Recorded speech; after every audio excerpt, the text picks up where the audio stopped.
वो मौका केवल ग्रेजुएशन वालों को दे रही है। वो 2 बार ग्रेजुएशन वालों को एग्जाम में बैठाएगी, देखो तुम ग्रेजुएशन हो, तुम ये एग्जाम दे दो, कल फिर देना, तुम ही देना, कल फिर देना, इंटर भी तुम तो इंटर पास ही हो, तुम ही देना।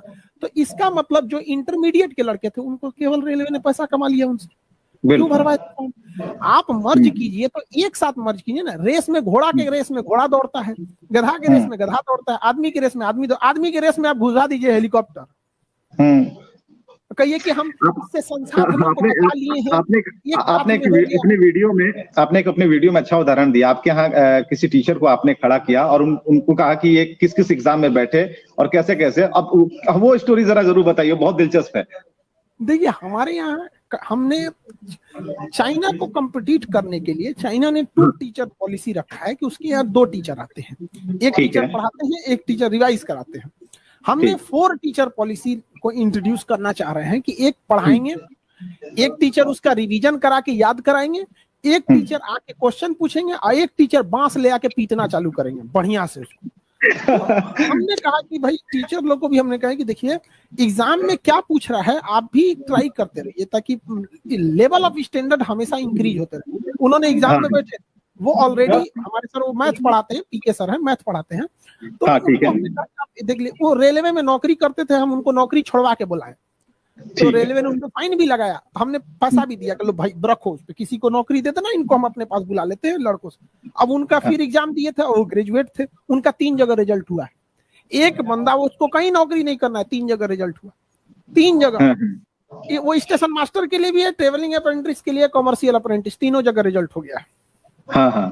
तो तीनों जगह जब रिजल्ट हो गया है तो तीनों जगह की सीटें तो उनको मिलेंगी। अब तो ज्वाइनिंग की बात होगी, मतलब दूसरे स्टेज की बात होगी, तो वो 3 सीटें अगर जाएंगे तो फिर उनको 3 बार एग्जाम देना पड़ेगा, 3 बार एग्जाम देना पड़ेगा और फिर 3 बार उनको स्किल टेस्ट देना पड़ेगा। अगर वो तीनों में पास हो गए तो रेलवे का कहना है कि देखो हमने जादूगरी कर दिया। कैसे? अब तो तीनों में पास हो गया, अब हम उससे पूछेंगे कि तुम किसी एक को लो, तो एक को लेंगे।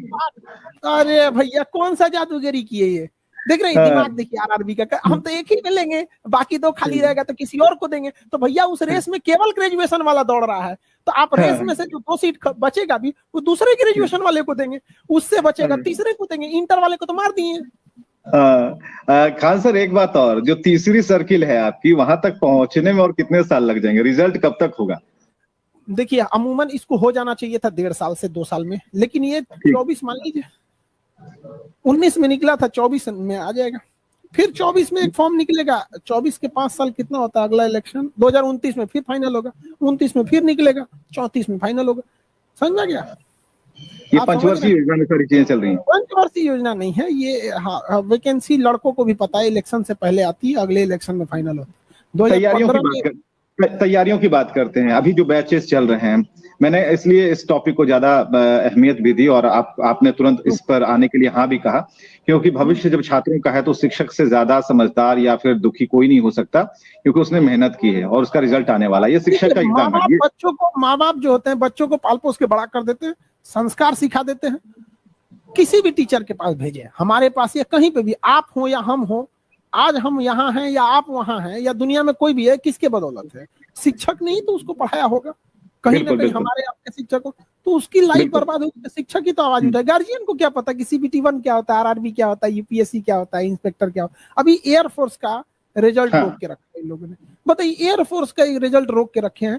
भाई आपको कोई सुधार ही करना है, जैसे हम एयरफोर्स की बात करते हैं, उनका रिजल्ट आ जाना चाहिए, रिजल्ट अगस्त में, अब तक नहीं आया, जनवरी खत्म हो रहा है। मान के चलिए आपको कुछ सुधार ही करना है तो आप लड़कों को बता दीजिए ना कि जितने विद्यार्थी एयरफोर्स में जाना चाहते हैं, किसी का सपना है हम पायलट बनेंगे, हम कुछ बनेंगे, जो भी सपना है एयरफोर्स में जाना है, आपको कुछ सुधार करना, आप कर दीजिए। लड़कों को बोल दीजिए कि देखो बच्चों हम कुछ रिफॉर्म लाना चाह रहे हैं, हम ये इसका रिजल्ट मार्च में दे देंगे और इसका जो अगला टेंटेटिव एग्जाम है हम कभी ले लेंगे। आप कहिए ना कि हम अगले साल लेंगे, हम थोड़े करें कि आज ले लीजिए जी, लेकिन लड़का उस साल में किसी अन्य चीजों की तैयारी करेगा कि आपके लिए ऐसे चुपचाप देखते रहे। बिल्कुल। जो तैयारियों का बैच है, क्योंकि हमने देखा है आपको पढ़ाते हुए तो हमने स्क्रीन पर ही देखा, लेकिन जो क्लासेस आपकी मैंने देखी, करीब से देखी, जानने का मुझे मौका मिला, सौभाग्य मिला, उसमें हमने देखा कि बहुत ही निम्न तबके के जो बच्चे हैं जिनके पास पैसे की कमी है, वो लोग आपकी क्लासेस में ज्यादा होते हैं। तो उन बच्चों की संख्या को जब हम देखते हैं दूर से, जिस स्टेज पर आप खड़े होते हैं, वहां से हमें सिर्फ आशा दिखती है उनकी आंखों में, वो चमक दिखती है कि नहीं इस बार तो जरूर सर ने पढ़ाया। और जैसा कि हमने कहा भी कि बच्चे पढ़ते हैं लेकिन एग्जाम हो रहा होता है टीचर का।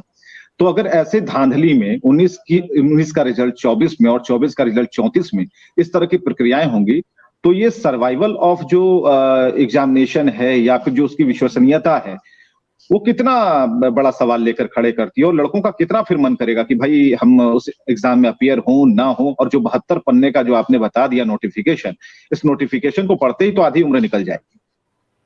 देखिए, आरआरबी के 99% कर्मचारियों को भी वो नोटिफिकेशन नहीं पता है, और अगर हम लोग ये डिजिटल प्रोटेस्ट नहीं करते तो शायद वो लोग नोटिफिकेशन खुद भी कभी ना पढ़ रहे होते। वो तो उनके ऊपर ही ब्रजपात हो गया है जो उनको पढ़ना पड़ रहा है 71 पन्ने का, और खुद गाली दे रहे हैं सब कि किसने बनाया रे 71 पन्ने का नोटिफिकेशन। खुद गरिया रहा है उस, जबकि पता ये 71 पन्ने का नोटिफिकेशन होता है। उसके बाद देखिए, हमारे पास आज भी याद है, एक लड़का हमारे पास पढ़ने आया था, वो बैच दरोगा का बैच का था। उसके पिताजी ने पैसा भैंस बेच के दिया था, उसके यहाँ दूध दुहा जाता था, उसने अब उसके पिताजी भैंस बेच के दिया था। और हमसे आके वो क्या कहा, सर जी अगर हम नहीं बने तो फिर हम यहीं पटना में मजदूरी करेंगे क्योंकि हमारे पास कुछ नहीं है। वो वैकेंसी क्लियर हो गई, अभी वो डबल स्टार लगा के दरोगा में ड्यूटी कर रहा है। राहुल नाम था उसका। अच्छा बताइए, अगर उसकी वैकेंसी 2 साल लेट कर देते तो क्या करता? बर्बाद हो जाता। बिल्कुल बिल्कुल। क्लियर से मिला न्याय जो होता है वो अन्याय के बराबर हो जाता है।